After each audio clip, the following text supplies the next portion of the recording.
This video is IM nailing of an intertrochanteric femur fracture. The injury we'll be treating is a basicervical intertroch, OTA type 3-1-A1.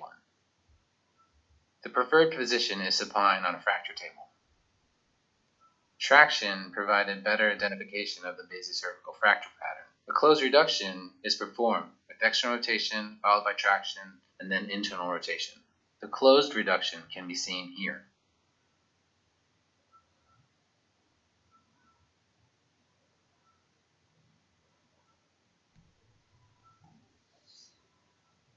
A small incision is made just proximal to the greater trochanter.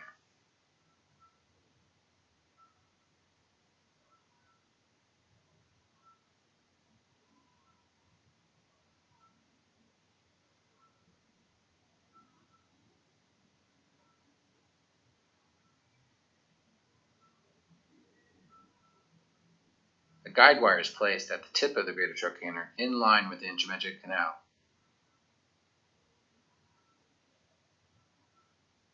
And this is confirmed on orthogonal fluoroscopic views.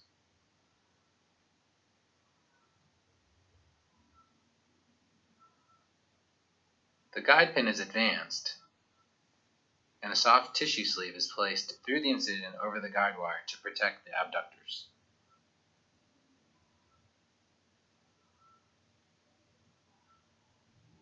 The opening drill with the channel reamer is used to open the intramedullary canal.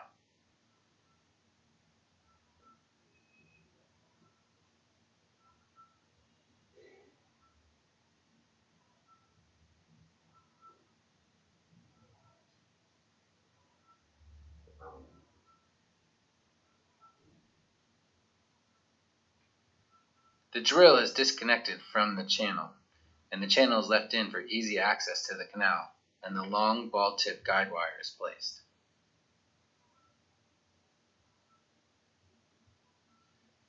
Fluoroscopy is used to confirm the wire's location in the distal femur. The cannulated nail length gauge is used to determine the desired length nail.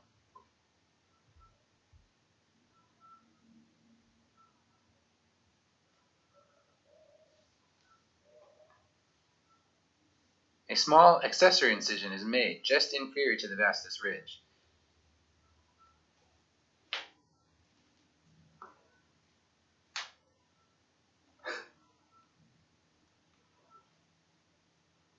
The IT band is split, and a cob is used to elevate a path on the anterior surface of the proximal femur.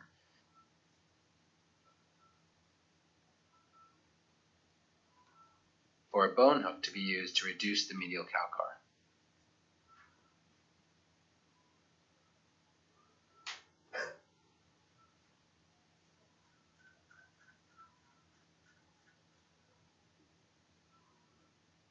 It is not uncommon for the bone hook to reduce on the AP projection, but be pulling into malreduction on the lateral.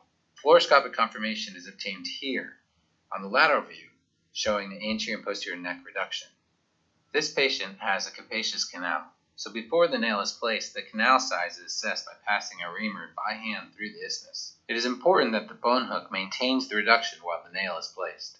Just before the trapezoidal proximal body of the nail enters the proximal femur, I checked the lateral view to minimize the rotational corrections needed later so that its entry is close to its desired plane. Holding the medial calcar reduced, the nail is advanced to the level that allows for proper screw placement into the head and neck on the AP projection. Once the nail is in the desired position and the reduction is maintained, the drop specific for the degree angle nail is attached and the drill sleeve is inserted. I try to make my accessory incision to line up with the anticipated drill sleeve position. This time it works out nicely.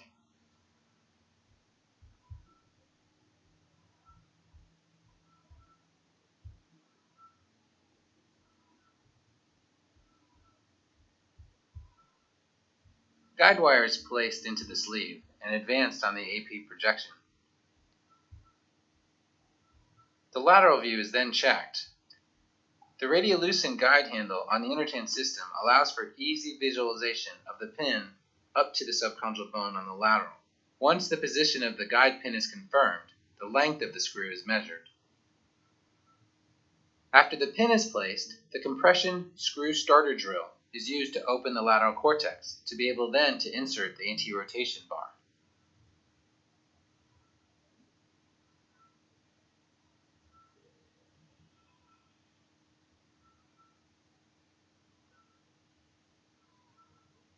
The pin sleeve is removed and the lag screw drill is used to pass over the guide wire.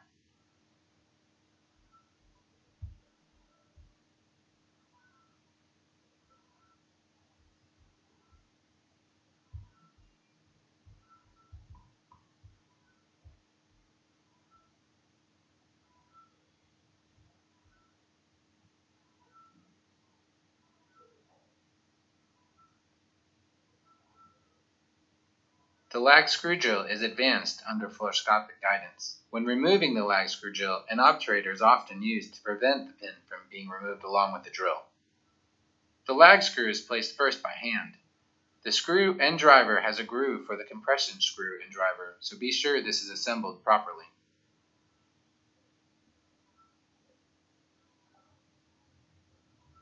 The lag screw can be advanced 10 mm beyond the zero line. Each revolution is an advancement of 3.2 millimeters. The anti-rotation bar is removed, and the compression screw is placed on power.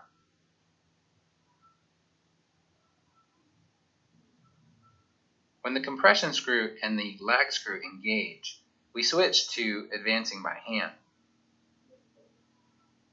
When the compression screw and the lag screw engage, the nail medializes to make contact with the medial shaft, and the proximal fragment is then drawn back into compression. This can be seen on the following fluoroscopic images.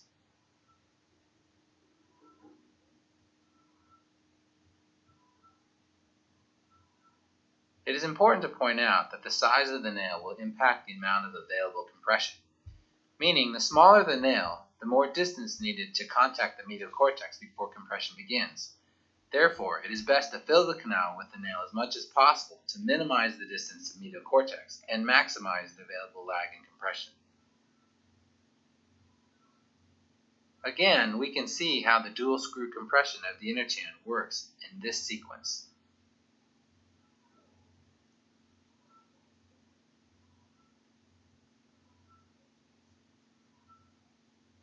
We then proceed with distal locking screw placement using perfect circle technique. The incision is localized by fluoroscopy.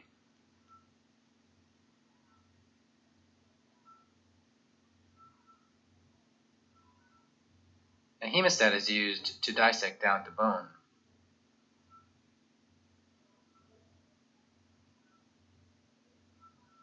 The path is drilled in the standard fashion.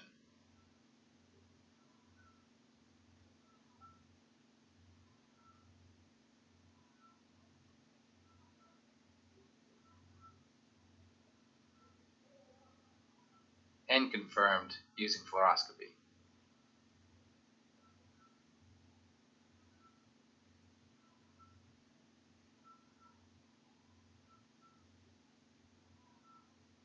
Length of screw is determined by the depth gauge.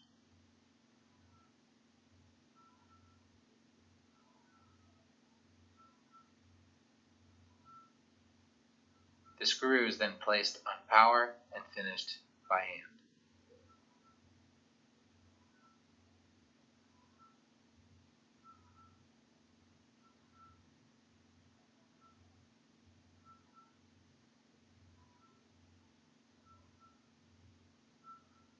The jig is removed and final films are taken.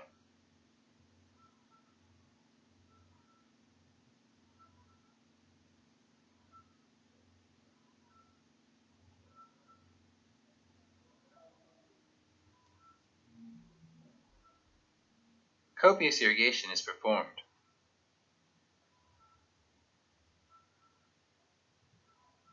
Followed by layered closure.